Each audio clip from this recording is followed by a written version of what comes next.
what every Star Wars movie features that I love? Oh, music? Music. And it's John Williams music. And it's gorgeous. And even when Michael Giacchino only gets to do 3 weeks for the soundtrack for Rogue One, he spritzes in a little of that John Williams magic. I'm excited to say that John Williams is going to be doing the soundtrack for Episode 9. It broke a couple of weeks ago. We just weren't able to get it on the episode, but it did break.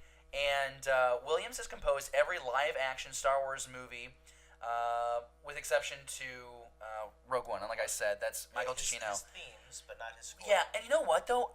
Side note, I think the Rogue One soundtrack is growing on me. You have to really have... Because you've been talking garbage I for know, over a year but now. I had to accept the guy only had 3 weeks. And if he was able to give me a little nostalgia and a little of his own, it's all good. And he's supposed to be the guy that takes over after Williams dies. See, to me, it still sounds like Star Wars. I mean, It does. We don't have any new sweeping themes in there, but... But here's the thing, is like, Williams is 85 years old, pushing 86. Next month. So here's my, we only have so much time left with John. And I'm really happy to know that if anything from the original era can be with the sequel trilogy when it wraps, it's John Williams composing that score. And there are some great pieces. There's no Duel of the Fates in the sequel trilogy, but I think of Rey's theme, I think of Kylo's theme. Great pieces of art that we'll get to enjoy, I'm sure, in some form here in Episode 9.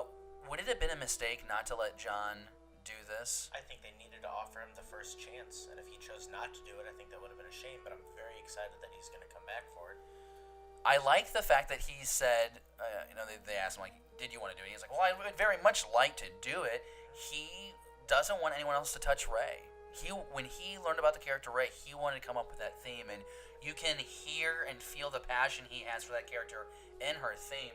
So I think that's pretty cool.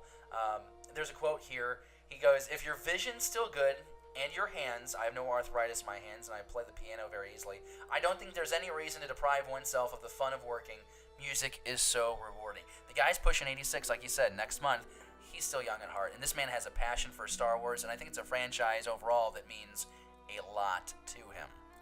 He is the most nominated person for an Academy Award with 50 nominations. Well, think of all the franchises he's been in. The only group that has more nominations than him is Disney with 59, and they're talking that Williams could potentially pick up 2 more nominations this year for The Post and for The Last Jedi.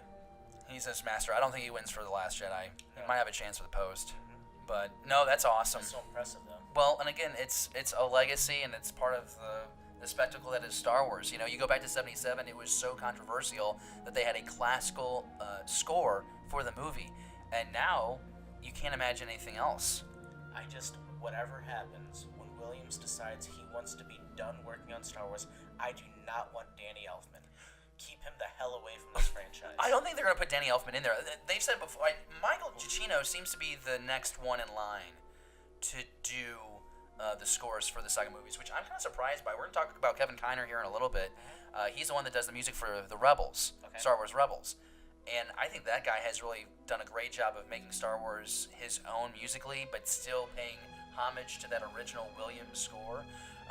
But yeah, Michael Giacchino seems to be the one to pair. And if you see what he did in 3 weeks for Rogue One, it'd be nice to see what he can do in 4 months for a Star Wars movie. Yep. No, it'll be interesting to see.